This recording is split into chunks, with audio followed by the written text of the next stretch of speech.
Olá meninos, e aí, vamos lá para mais uma aula então? Vou começar hoje aqui a falar um pouquinho sobre os invertebrados mais simples. Então nós encerramos a primeira apostila, vamos agora para a diversidade animal, que é o tema da nossa próxima apostila, e a gente começa então falando dos invertebrados mais simples que nós temos. Dentre esse grupo dos invertebrados aí mais simples, nós vamos então ganhar aí um destaque para o primeiro filo, que vai ser os poríferos, então, né? Os animais aí conhecidos popularmente como as esponjas. Esses animais têm algumas características peculiares. Normalmente, quando são vistos, nem se acredita que sejam animais, mas eles são sim animais, são animais filtradores. Só que eles são animais sésseis. O que seria isso? Animais fixos ao solo. Por serem agora, então, animais fixos ao solo, eles não dão aquela característica, né, de movimentação e tudo mais, como nós estamos aí comumente aí, né, acostumados a ver um pouco a respeito dos grupos de animais. Então esses animais, né, que são os poríferos aí conhecidos como as esponjas, eles são animais assimétricos. Depois eu mostro um pouquinho melhor sobre a respeito da simetria, e eles são animais que não possuem tecidos verdadeiros. Ou seja, o que seria isso a respeito desses tecidos verdadeiros? São animais que não vão ter aí órgãos, e também não possuem então tecidos especializados numa respiração, tecidos especializados numa digestão, certo? Então, eles são animais aí que vão apenas possuir alguns tipos celulares básicos, certo? Ao qual vão utilizar dessas células para fazer aí, né, um processo de filtração, por eles serem predominantemente marinhos, certo? Então, as esponjas, elas têm uma organização morfoestrutural de três modos diferentes. O primeiro deles seria o modo Ascon, certo? O tipo aí de esponja. Nós estamos lá na página 3 de V6. Né? Os poríferos, então, aí do tipo Ascon, ou chamado de asconoides, são os poríferos mais simples que nós temos. Quando a gente observa aí a estrutura corporal deles, né, eles vão ser apenas uma fina camada tecidual, certo? E agora, com vários orifícios, buracos entre eles, ao qual vai percorrer um fluxo de água saindo da região externa em volta do corpo do animal, passando agora por esses orifícios e chegando dentro do corpo desse animal. Se a gente perceber, ele tem aí um formato de uma jarra, né? Vamos assim dizer, de um tubo, de um barril. Então a água passa por esses poros. Ao passar por esses poros, ela vai ser então filtrada, chegando no interior do átrio, que agora vai ser expulsa aí por um fluxo de água através do ósculo. Então a água fica passando por dentro do corpo desse animal, né, de uma forma aí meio que circular, e nesse processo, então, essas esponjas vão retirando aí agora os nutrientes. Um tipo de esponja um pouco mais complexa é a esponja tipo Sicon, né? As ciconoides. Aí eu já vou perceber o que elas possuem dobras, certo? E essas dobras, então aí, vão fazer com que eu tenha agora um processo de filtração, mas que eu também tenha um canal flagelado, devido então agora essas paredes sofrerem aí invaginações. E um pouco ainda mais completo do que elas, nós temos aí as esponjas leuconoides, né? As leucon, vamos assim chamar. Então, eu tenho agora um grupo muito grande de canais internamente. Eu já não vejo agora um átrio bem evidente dentro dela, como nas ascons, né, nas asconoides e nas silconoides, mas eu vejo que elas possuem uma estrutura corporal um pouco mais complexa. Também tendo aí os canais, como na Sicon, o canal inalante, certo? E o canal, então, agora flagelado, ao qual vai ocorrer um fluxo, uma movimentação aqui dentro de células especializadas, e a água então vai percorrer por dentro do corpo desse animal, certo? Aqui tem só um pouquinho falando mais, né, da forma tubular, primitiva, que impõe uma limitação do tamanho. Geralmente as esponjas do tipo asconoides, elas não ultrapassam aí 10 centímetros de altura, certo? As ciconoides já conseguem chegar um pouco maiores, certo? Mas elas não formam colônias ramificadas, e o primeiro estágio é um pregueamento da parede. Eu vou vendo a parede, então, agora, aí possuindo pregas, aumentando, então, uma superfície de absorção. E a água flui através de canais, né, que vão ser invaginações aí da pinacoderme, e vão se conectar aos poros e depois chegando ao átrio e vai então sair do corpo desse animal através do ósculo. E as leuconoides, que vão possuir aí um alto grau de dobramento, que a água vai passando então por dentro desses canais maiores agora encontrados aí, né, os espaços subdérmicos, até então serem exaladas pelo ósculo. E os tipos de célula que essas esponjas possuem, já que elas não possuem tecidos verdadeiros, elas vão possuir algumas células especializadas. Então aí nós vamos lá para a página 4 da apostila de vocês, onde nós temos agora aqui os pinacócitos, né, que são células achatadas que formam a camada externa do corpo desse animal. Os porócitos, que são células que formam o poro, por onde vai penetrar essa água e passar por um processo de filtração. O amebócito, que são células livres internas na parede, que agora então vão poder originar outros tipos celulares como o próprio coanócito, como o próprio pinacócito, ou até mesmo formar gametas, certo? Ela é possível. E o coanócito, que são essas células flageladas, então, que aí vão fazer com que ocorra um fluxo de água no interior do corpo desses animais, né? São células, então, flageladas que vão possibilitar agora o processo de filtração e também de excreção desse animal, certo? A absorção de gás oxigênio e também eliminação de gás carbônico. Então, como ocorre aqui, ó, mostrando a estrutura de um coanócito, eu vou ter, então, a parte que ele vai ficar preso ao amebócito, certo? Que fica aí, né, próximo, ligado também ao mesênquima, que vai ser nada mais nada menos do que uma massa gelatinosa. Eu vou ter a estrutura com os vacúolos digestivos e eu vejo aqui um colarinho, certo? E um flagelo saindo de dentro desse colarinho. Esse flagelo, ao se movimentar, faz com que ocorra um fluxo de água, e esse fluxo de água, então, ao passar por essa estrutura aqui do colarinho, retém as partículas sólidas, e essas partículas sólidas vão sendo jogadas, então, aí para dentro do vacúolo digestivo, que vão jogar, então, agora para dentro do amebócito, onde vai sofrer aqui no vacúolo digestivo esse processo, então, de digestão.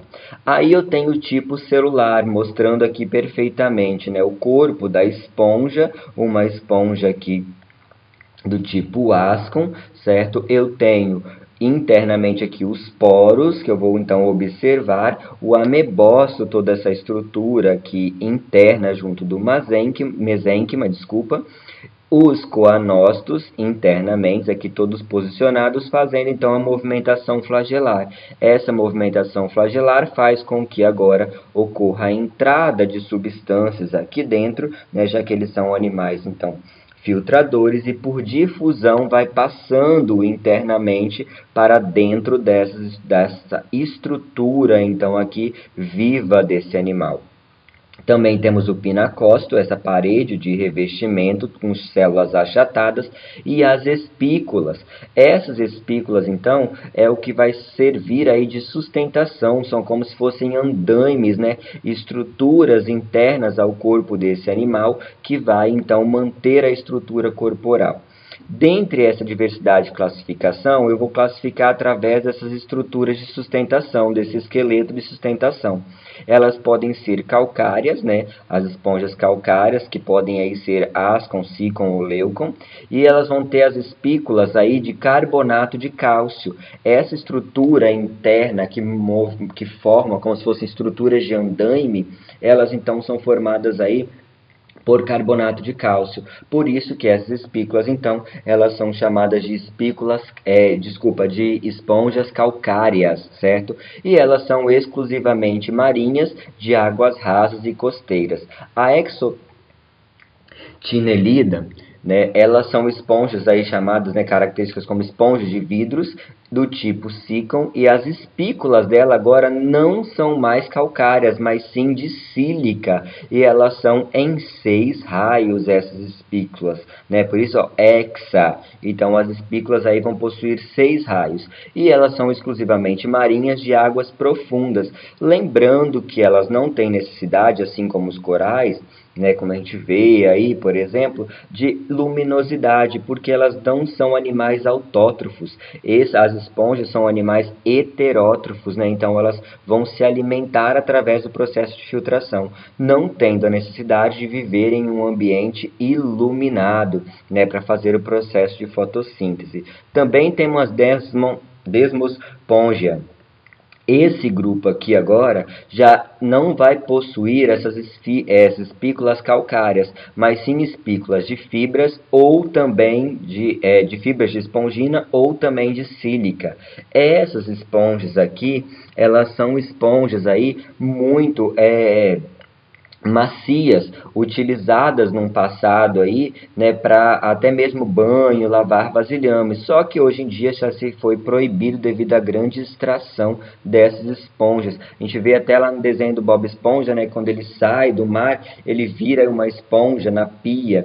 Mas é claro que aquela esponja que mostra lá, né, elas são esponjas sintéticas, mas esses animais eles eram utilizados aí, as que possuem fibras de espongina, e não, é claro, as de sílica ou de carbonato de cálcio, porque aí elas são rígidas, duras, né? E isso machucaria a pele, não conseguiria então fazer um processo aí de limpeza, por exemplo, de panelas e tudo mais. Outro grupo que não está aqui destacado, né, que só corresponde a esponjas do tipo leuconoides, também aí formadas por fibras ou, em alguns casos, sem esqueleto de sustentação, são as osmocloromorfas, né?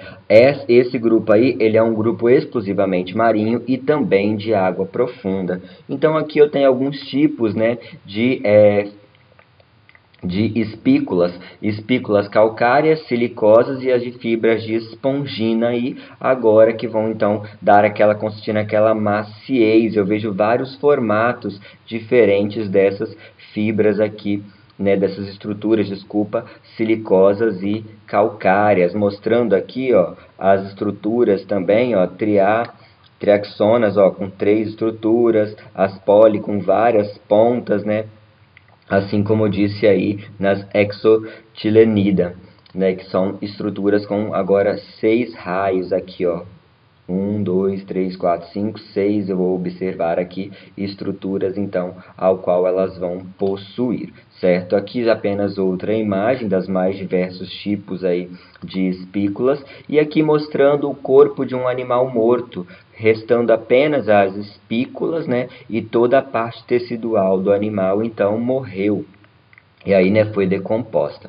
A respeito da nutrição, como que ocorre, então, a nutrição dentro do corpo desses animais, então, né? Eu vou ter aqui a estrutura do coanócito, né, mostrando aqui a parte interna da esponja, o átrio, e aqui então a parte do dentro do corpo do amebócito. Quando então ocorre agora a movimentação desses flagelos, o alimento então agora vai ser incorporado e passado por difusão para dentro do amebócito, onde vai aí se distribuir esses nutrientes por toda a parte do corpo. Vamos aqui ver ó, o esquema de alimentação.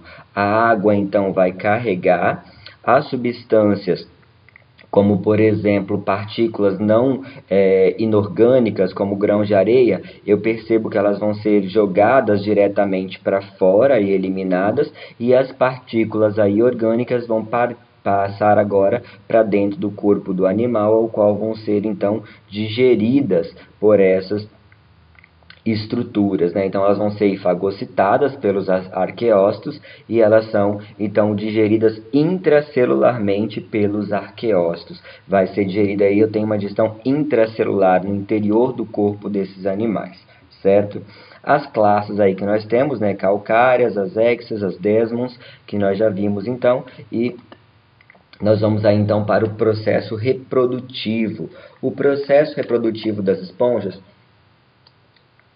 eu posso ter uma reprodução aí comum, certo? Assexuada, ao qual eu tenho, então, um dos exemplos, o brotamento. Cresce um broto do lado, né, desses animais, que pode permanecer colado nele ou não, certo? E se ele não permanecer colado, geralmente ele é levado pela água, pela corrente, e aí ao encontrar um substrato, né, uma rocha, por exemplo, ele fixa aí e ele desenvolve e vai originar uma nova esponja. Em alguns grupos, né, elas podem permanecer ligados e formar aí grandes colônias.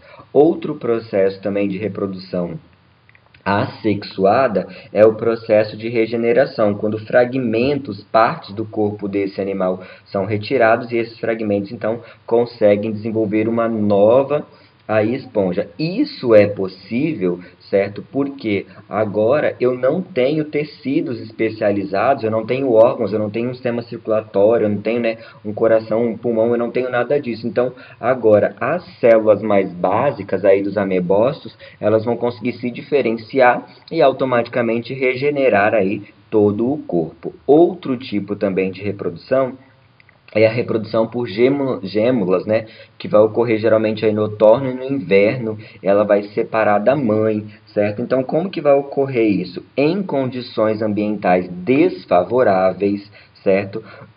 O corpo desses animais vai gerar pequenas bolsas, chamadas de gêmulas, né? E essas gêmulas aí, dentro delas vão conter aí o arqueócito. E aí o que, que vai acontecer?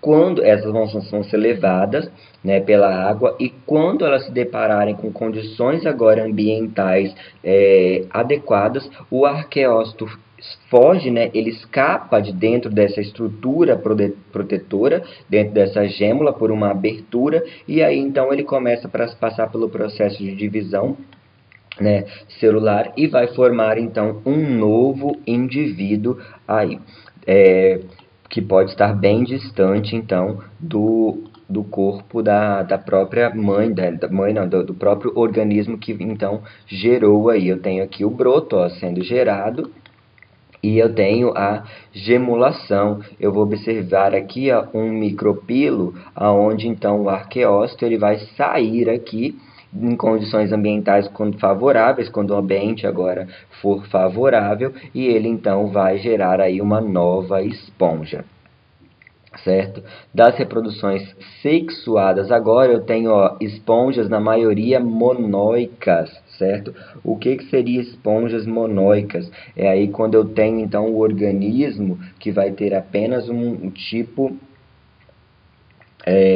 de organismos agora que vão possuir então os dois tipos reprodutivos aí, ele não vai ter tanto macho quanto fêmea, né? Já esponjas, os organismos dioicos, eu tenho a separação entre o macho é um organismo e a fêmea é outro organismo, né? Então, o que vai acontecer? Né? Nessas esponjas agora, na reprodução sexuada, elas vão produzir os oócitos, né, de origem arqueócitos ou coanócitos, e também vai liberar o espermatozoide. O espermatozoide agora vai ser aí levado, né, através dessa reprodução por gametas, levado pela água e iniciar então aí um processo de reprodução, ao qual vai ocorrer a fertilização interna aí no mesoílo ou também externa, e após isso vai gerar uma larva. E essa larva, ela é uma larva flagelada móvel, certo? Ela é chamada de anfiblástula. Então, quando eles são liberados aí, né, o espermatozoide vai ser transportado aí até outro coanócito e vai fecundar esse óvulo. Eu vejo aqui, ó, o esperma deixa a esponja através de correntes exalantes, é levado pela corrente inalante, alcança a câmara flagelada do coanócito, né, e transporta até o ócito. E então, depois que ocorre essa fertilização interna aí, lá no mesoílo, né, ou também pode ocorrer uma fertilização externa, vai formar uma larva, e essa larva ela é livre nadante, chamada aí de anfiblástula, que agora então vai percorrer aí, vai ser levada, né, até encontrar um substrato, aonde ela vai desenvolver uma nova esponja. Aqui nesse caso eu tenho, né, uma esponja masculina e uma esponja feminina, né? Eu vou ter aí, então, organismos dioicos sendo representados. E aqui a imagem, né, dessa larva que vai, então, aí sofrer a invaginação e formar depois, fixar ao substrato e formar aí um novo indivíduo. Novamente aqui sendo representado, mostrando aqui a esponja liberando o espermatozoide, vai passar aqui por dentro do poro, né, do porócito, e vai fazer a fecundação aqui interna. Quando eu tenho a anfiblástula, agora ela vai ser liberada, certo? E então vai sair livremente, podendo ou não encontrar um substrato aí, e se encontrar, fixa e se desenvolve formando uma nova esponja. Certo? Então, nós terminamos por aqui as características aí das esponjas, falamos um pouco a respeito de cada uma delas, das estruturas, certo? Vale lembrar também que as esponjas, no processo de excreção, elas excretam resíduos nitrogenados, né? Então, o principal excreta aí delas vai ser a amônia, certo? Então, eu tenho aí a ausência também, outra característica muito grande nesse grupo, além de ser sésseis, né, vão ser a ausência aí de sistemas nervosos, musculares, né? Então, todas as estruturas são ausentes dentro do grupo desses animais. Certinho, gente? Então, ficamos por aqui com as esponjas, certo? Depois, no próximo vídeo, vamos falar então um pouco aí dos quinidários, certinho?